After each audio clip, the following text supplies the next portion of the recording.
انہم ان یظہروا علیکم یرجموکم او یعیدوکم فی ملتہم ولن تفلحوا اذا ابدا۔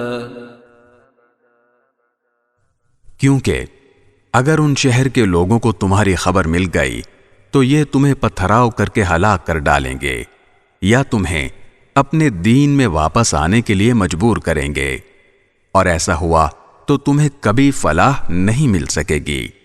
وَكَذَلِكَ أَعْثَرْنَا عَلَيْهِمْ لِيَعْلَمُوا أَنَّ وَعْدَ اللَّهِ حَقٌّ وَأَنَّ السَّاعَةَ لَا رَيْبَ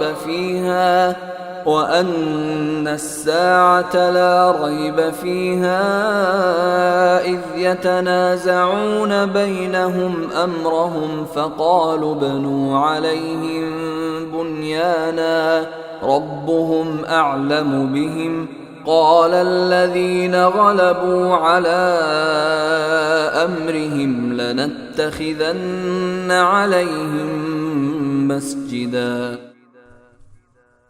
اور یوں ہم نے ان کی خبر لوگوں تک پہنچا دی تاکہ وہ یقین سے جان لیں کہ اللہ کا وعدہ سچا ہے، نیز یہ کہ قیامت کی گھڑی آنے والی ہے، اس میں کوئی شک نہیں۔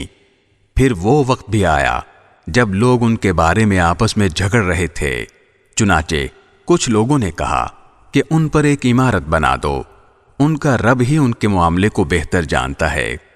آخر کار جن لوگوں کو ان کے معاملات پر غلبہ حاصل تھا انہوں نے کہا کہ ہم تو ان کے اوپر ایک مسجد ضرور بنائیں گے۔